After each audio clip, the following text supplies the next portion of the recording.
शेतकरी मित्रांनो, आज आपल्या शेतामध्ये दहींच्या पेरायचं काम चालू आहे. जमीन जर बघितली तुम्ही पलीकडच्या बाजूला तर सगळे ऊस गेल्यानंतर रोटावेटर मारून पूर्ण जमीन अशी प्लेन करून घेतलेली आहे. एकदा नांगरट केली आहे शेताची आणि नांगरट करून परत रोटावेटर मारलाय, जमीन प्लेन केल्या आणि छोट्या ट्रॅक्टरच्या साह्यानं आपण दहींच्या पेरून घेतोय.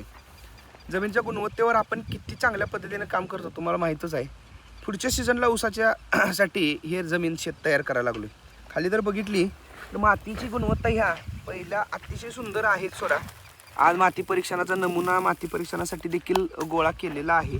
या माती परीक्षेचा नमुना काय येतो त्याचे रिपोर्ट्स मी तुम्हाला सांगेलच.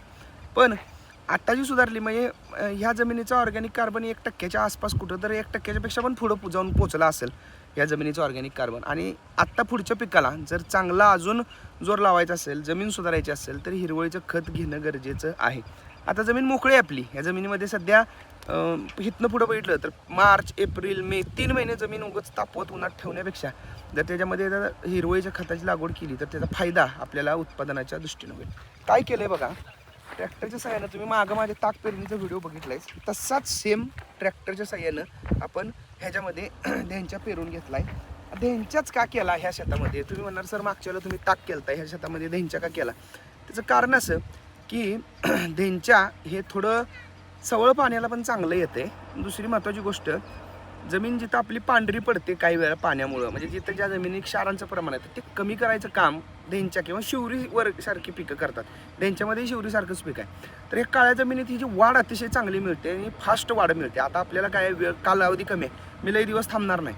मी 40 दिवसातच ह्याचा बाजार करून टाकणार आहे. 40 दिवसात जमिनीत गाडून जमीन नांगरट करून 15 मेला जमीन सऱ्या पाडून, कारण मागच्या वेळेचा अनुभव आपल्या सगळ्यांच्याकडे आहे. काय केलं बघा, ह्या छोट्या ट्रॅक्टरच्या सहाय्यानं सारे पाडलेत आणि सारे पाडून आपण त्याच्यामध्ये पेरणी केली आहे. जवळपास किती 1 2 3 4 5 लाईन ह्याच्यामध्ये पेरलेले आहे. ट्रॅक्टर पलीकडे चालू आहे, काम होते ते बघा.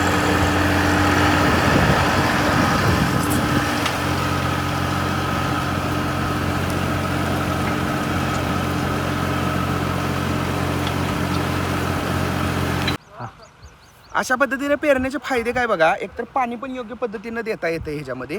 एक मध्ये पाट मारला, पाणी पाजायला पण सोपं पडतंय. परतच्या वेळेला ज्या वेळेला आपण ही शेतामध्ये गाडणार आहे त्यावेळेला काय करायला लागतंय, त्यावेळेला सगळ्यात सोपी पद्धत, हा भोंडा जो तयार झाला आहे हा भोंडा मध्ये पकडायचा आणि मध्ये पकडून रोटावेटर मारायचं मागच्या धावले. त्यामुळे इकडले निम्म्या अशा मातीमध्ये पकडलं जातं आणि मातीमध्ये चांगल्या पद्धतीनं गाडायला ह्याच्यामुळं मदत होते.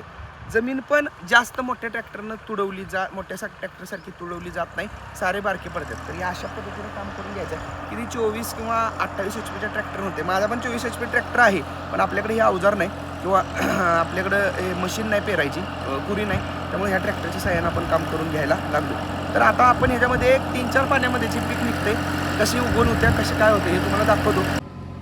आता जर तुमच्या जमिनी मोकळ्या असतील तर त्या जमिनीमध्ये जरूर ही हिरवळीची खतं करा, ताक किंवा दहींच्या. काळ्या खोल जमिनीमध्ये आत्ता दहींच्या केलेलं अतिउत्तम. दहींच्याचं जर बियाणं लागत असेल तर ते दहींच्याचं बियाणं आपल्याकडे उपलब्ध आहे.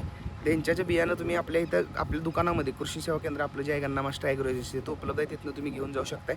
जरूर करा. एकरी 40 किलो या प्रमाणात हे बियाणं आपण पेरणार आहोत. आता हे शेतामध्ये एकरी 40 किलो पेरलं की परत काही झंझट नाही डोक्याला. पाणी देणं आणि जर कुठली कीड माव्यासारखी एखादी येते जेव्हा आली तर फवारणी, नाही तर बाकी काही गोष्टी नाहीत.